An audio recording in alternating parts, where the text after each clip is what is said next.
ನನಗೆ ಒಂದು ಭಾಳ ಖುಷಿ ಇದೆ ಅಂತಂದರೆ ಕಾರವಾರ ಜಿಲ್ಲೆ ಒಳಗೆ ಸಹಜವಾಗಿ ಎಲ್ಲರಿಗೆ ಪರಿಸರ ಸಂರಕ್ಷಣೆ ಬಗ್ಗೆ ಅದರ ಬಗ್ಗೆ ಅಭಿಮಾನ ಇದೆ. ಯಾರೂ ಅಷ್ಟು ಸಹಜವಾಗಿ ಅರಣ್ಯ ನಾಶ ಮಾಡಲಿಕ್ಕೆ ಹೋಗೋದಿಲ್ಲ.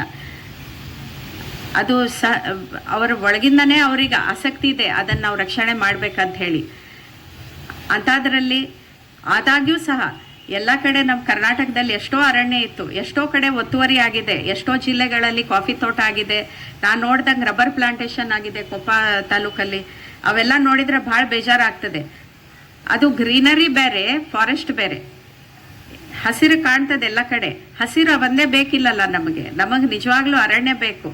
ಈಗ ಇಲ್ಲಿ ಕೂತಾಗೆ ನೋಡಿದೆ ಎಷ್ಟು ಸಣ್ಣ ಸಣ್ಣ ಪಕ್ಷಿ ಇದ್ದಾವೆ, ಎಷ್ಟು ಥರದ ಪಾತರಗಿತ್ತಿ ಇದ್ದಾವೆ.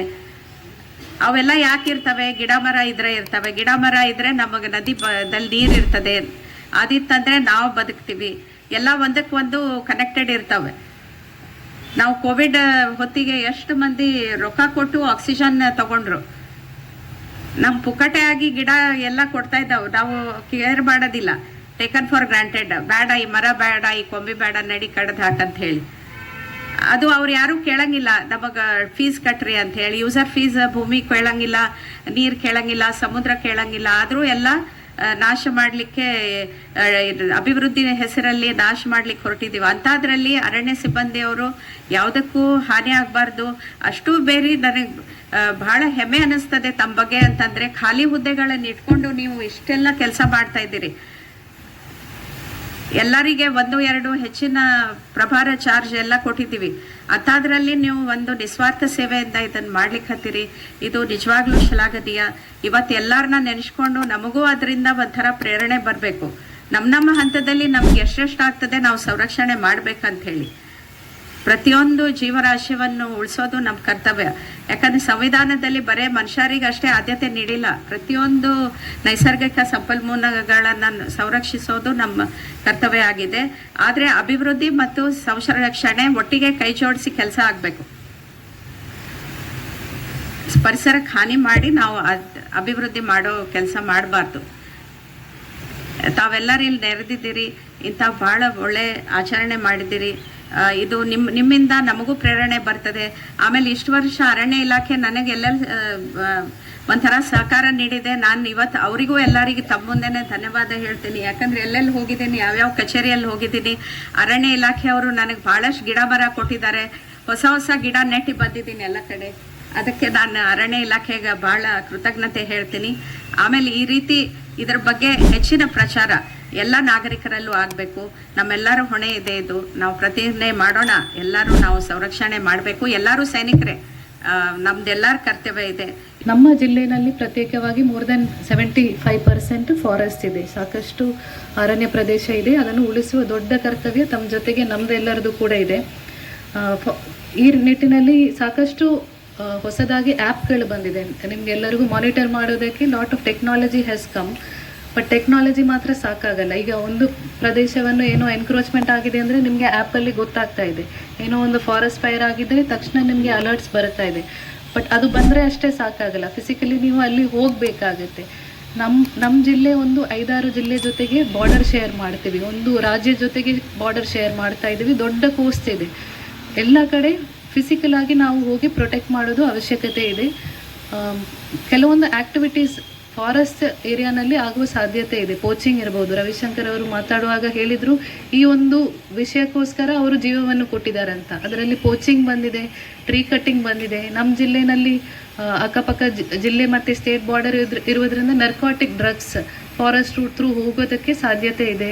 ಡಿಸಾಸ್ಟರ್ ಆಗುತ್ತೆ. ಇದು ಎಲ್ಲ ಕೂಡ ಫಿಸಿಕಲಿ ತಾವು ನೋಡಬೇಕಾಗತ್ತೆ. ಇಷ್ಟು ಫಿಸಿಕಲ್ ಕೆಲಸ ಮ್ಯಾನ್ಯುವಲ್ ಆಗಿ ತಾವು ಎಲ್ಲರೂ ಹೋಗಬೇಕಾಗಿರುವುದರಿಂದ ತಮ್ಮ ಸೆಕ್ಯೂರಿಟಿ ಕೂಡ ತುಂಬ ಇಂಪಾರ್ಟೆಂಟ್. ಅದಕ್ಕೆ ನಮ್ಮ ಜವಾಬ್ದಾರಿ ಕೂಡ ಇದೆ.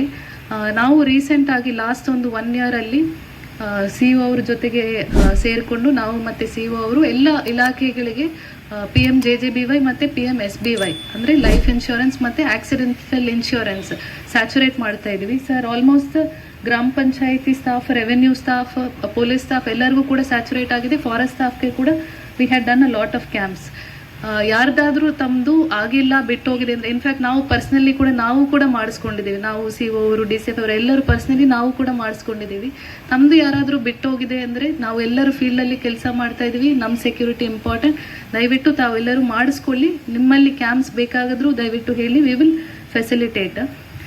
ಸೆಕೆಂಡ್ ಥಿಂಗ್, ನಾವು ತುಂಬ ಥ್ಯಾಂಕ್ ಮಾಡಬೇಕು ಫಾರೆಸ್ಟ್ ಇಲಾಖೆಗೆ. ನಾವು as DCI chair the disaster management ಡಿಸ್ಟ್ರಿಕ್ಟಲ್ಲಿ ಹೊರಗಡೆ ಆಗುವ ಡಿಸಾಸ್ಟರ್ ಎಲ್ಲರಿಗೂ ಗೊತ್ತಾಗುತ್ತೆ. ಫಾರೆಸ್ಟ್ ಒಳಗಡೆ ಕೂಡ ಸುಮಾರು ಡಿಸಾಸ್ಟರ್ ಆಗುತ್ತೆ. ಲಾಸ್ಟ್ ಇಯರ್ ಒಂದು ಶಿರೂರ್ಗಿಂತ ದೊಡ್ಡ ಮಟ್ಟದಾಗಿ ಒಂದು ಲ್ಯಾಂಡ್ಸ್ಲೈಡ್ ಫಾರೆಸ್ಟ್ ಒಳಗಡೆ ಆಯಿತು. ಈ ವರ್ಷ ಕೂಡ ಈ ಕೊಡಸಳ್ಳಿ ಡ್ಯಾಮ್ ಹತ್ರ ಫಾರೆಸ್ಟ್ ಏರಿಯಾನಲ್ಲೇ ಲ್ಯಾಂಡ್ಸ್ಲೈಡ್ ಆಯಿತು.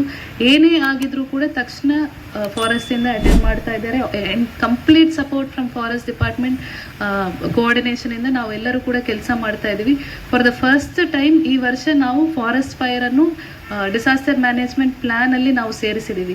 Last time Vasant Reddy sir ಇದ್ದಾಗ ಸರ್ ಆಲ್ DCFs ಜೊತೆಗೆ ಸೇರಿ ಒಂದು ಕಮಿಟಿ ಮಾಡಿ ಫಾರೆಸ್ಟ್ ಫೈರ್ ಆಗಿದ್ರೆ ತಾವು ಎಲ್ಲರೂ ಹೋಗ್ತೀರಾ, ನಮಗೆ ನಾವು ಏನು ಮಾಡಬೇಕು ಅಂತ ಗೊತ್ತಿಲ್ಲ, ಪಂಚಾಯತ್ ಅವರು ಏನು ಮಾಡಬೇಕು, VAOs ಹೋಗಿ ಏನು ಮಾಡಬೇಕು, ಅಗ್ರಿಕಲ್ಚರ್ ಅವರು ಏನು ಮಾಡಬೇಕು, ಅವ್ರದ್ದು ಜವಾಬ್ದಾರಿ ಏನು ಅಂತ ಇಲ್ಲಿ ತನಕ ಗೊತ್ತಾಗಲಿಲ್ಲ.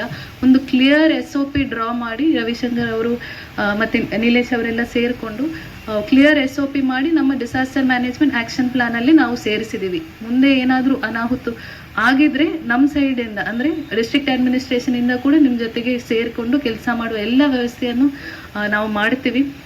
ನಾನು ಪರ್ಸ್ನಲ್ ಆಗಿ ಸುಮಾರು ಜಿಲ್ಲೆನಲ್ಲಿ ಕೆಲಸ ಮಾಡಿದ್ದೀನಿ. ಆಲ್ಮೋಸ್ಟ್ ಎಲ್ಲ ಕೂಡ ಅರಣ್ಯ ಪ್ರದೇಶ ಜಾಸ್ತಿ ಇರುವ ಜಿಲ್ಲೆಗಳು. ಉತ್ತರ ಕನ್ನಡ ಥರ ಇಷ್ಟು ಕೋಆಪ್ರೇಷನ್ ಬೇರೆ ಯಾವುದೂ ಜಿಲ್ಲೆನಲ್ಲಿ ನೋಡಿಲ್ಲ. ತಮ್ಮೆಲ್ಲರಿಗೂ ಕೂಡ ಧನ್ಯವಾದಗಳನ್ನು ಹೇಳಬೇಕು. ಮತ್ತು ತಾವೆಲ್ಲರೂ ಕಷ್ಟಪಟ್ಟು ಕೆಲಸ ಮಾಡುವಾಗ ದೇವರು ತಮ್ಮ ಜೊತೆಗೆ ಇರಲಿ ಅಂತ ಹೇಳುತ್ತಾ ನನ್ನ ಮಾತನ್ನು ಮುಗಿಸ್ತೀನಿ.